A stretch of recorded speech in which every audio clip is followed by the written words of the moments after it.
विश्व गुरु की कल्पना जो आज हमारा भारत कर रहा है, उसके लिए संकल्प और लोगों को कटिबद्ध कर दिया था परम पूज्य संत श्री आशाराम जी बापू ने। मैं 1995 से बापू जी से दीक्षित हूं। मैंने देखा कि उस समय का माहौल कैसा था। लोग अपने घरों में पूजा करना बंद कर चुके थे, मंदिरों में घंटियां बजनी बंद हो गई थी, लोगों को मंदिर जाना अपराध लगता था, अपने शास्त्रों को पढ़ना तकियानुसी बातें लगती थी। परंतु बापूजी ने एक ऐसी लहर ला दी, मधुर मधुर नाम हरि हरि ओम, पावन पावन नाम हरि हरि ओम।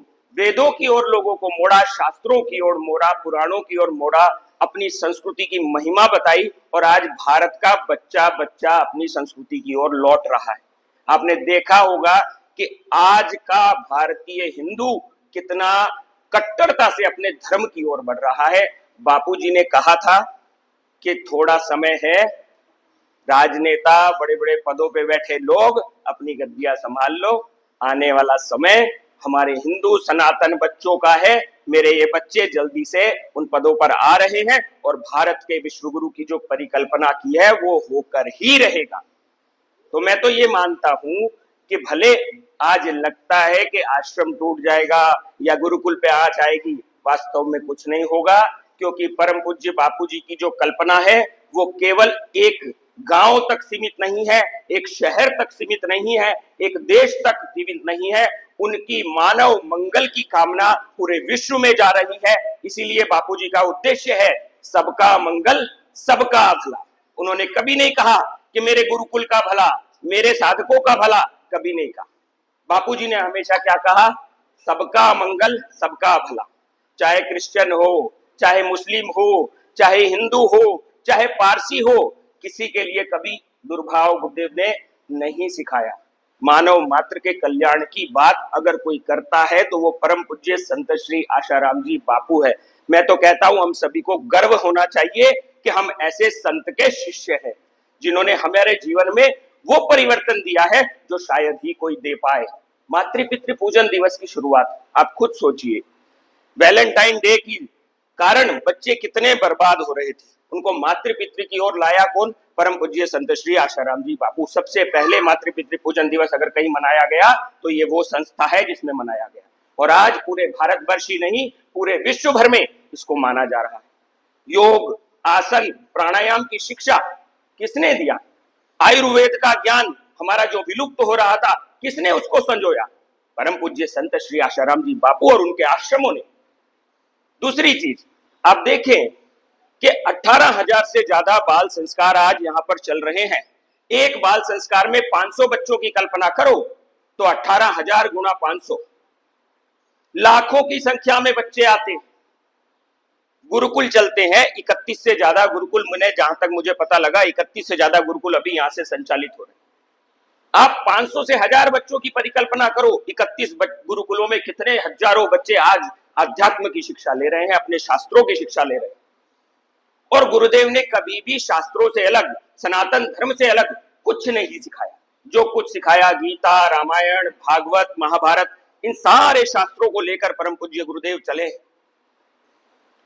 तो मैं तो यही मानता हूं, गीता में एक श्लोक आता है, ये चीजें चाहे महिला मंडल की हो, चाहे युवा सेवा संघ हो, चाहे वृद्धाश्रमों के हो, चाहे जितने भी लोग हो, आश्रमों में रहने वाले सभी भाइयों को भी मेरा बहुत बहुत धन्यवाद, साधुवाद है, प्रणाम करता हूं उनको कि ऐसी संस्कृति को संजोए हुए हैं। तो मुझे भगवत गीता का वह श्लोक बार बार याद आता है कि यदा यदा हि धर्मस्य ग्लानिर्भवति भारत अभ्युत्थानम अधर्मस्य तदात्मानं सृजाम्यहम्। धर्म की जब जब हानि होने लगती है, उस धर्म को संजोने के लिए, फिर से जागरूक करने के लिए, पूरे विश्व में उसको फैलाने के लिए वो भगवान अलग अलग रूपों में अवतार लेते हैं। तो मैं तो बापूजी के रूप में भी एक अवतार ही मानता हूं कि भगवान आए हैं, क्योंकि हमारे धर्म को संजोने का उन्होंने जो प्रयास किया है, हमारी सनातन संस्कृति को संजोने का जो उन्होंने प्रयास किया है, इतने लांछन सहकर भी ऐसे गुरुकुलों, आश्रमों को संचालित रूप से, सुचारू रूप से चालू रखा है। हजारों लाखों लोग आज भी पूज्य बापूजी का अनुकरण करते हुए धर्म की भावनाओं को संजोए हुए, जुड़े हुए हैं, दृढ़ता से लगे हुए हैं। आपने देखा होगा कईयों ने धर्म परिवर्तन किए, परम बापू जी के शिष्यों में मैं नहीं मानता किसी ने धर्म परिवर्तन की और सोचा भी होगा, और लाखों को गुरुदेव ने वापस हिंदू धर्म में वापसी की है। ये हमारे धर्म की ही सुंदरता है जो पूज्य बापू जी के रूप में देखने को मिलती है। तो कभी भी मत सोचना कि हमारे धर्म की कोई हानि होगी, हमारे गुरुकुलों की हानि होगी, आश्रमों की हानि होगी, क्योंकि ये आश्रम तो गढ़ है, हिंदू संस्कृति का दृढ़ता से जुड़ी हुई जड़ें हैं। इन जड़ों को कोई हिला सके ऐसा ना कोई पैदा हुआ है। जो सनातन नहीं मिटा रावण की हुंकारों से, जो सनातन नहीं मिटा कंस की ललकारों से, वो सनातन क्या मिटेगा आज के कुछ गद्दारों से। तो संत आशाराम जी बापू और ऐसे जितने भी संत समाज में हिंदू धर्म के कार्यों को कर रहे हैं वो करते रहेंगे। और आगे मैं तो कहता हूं पूज्य गुरुदेव का हम सबके साथ आशीर्वाद है, उनका संकल्प है। जैसा कि विकास भाई ने अभी बताया, हरिद्वार में गुरुदेव ने क्या कहा कि तुम आगे बढ़ो, जहां मेरी जरूरत है मैं पीछे तुम्हें सपोर्ट में हूं।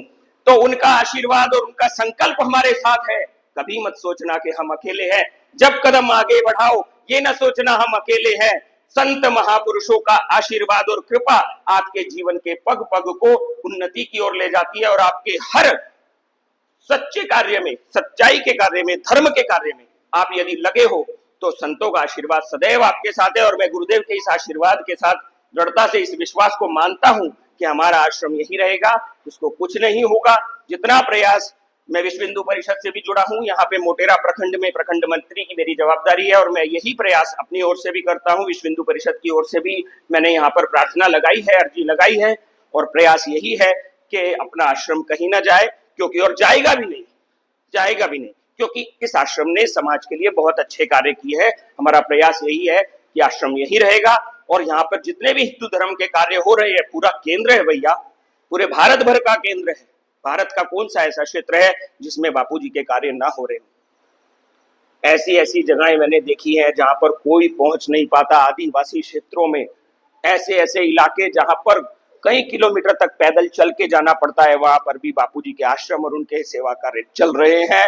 भजन करो, भोजन करो, रोजी पाओ, नौकरी करने की जरूरत नहीं। गरीब बुजुर्ग जो बेचारे कुछ नहीं कर सकते, आदिवासी जिनको 2 रोटी के बदले 1 जोड़ी कपड़े के बदले धर्मांतरण करवा दिया जा रहा है, उन लोगों को गुरुदेव ने आश्रम में बैठाकर बस खाली भगवान नाम कीर्तन करो और शाम को 80 रुपए ले जाओ, 100 रुपए ले जाओ, 150 रुपए ले जाओ। इससे बड़ी सेवाएं और कौन चलाएगा, कौन चलाएगा बताइए आप।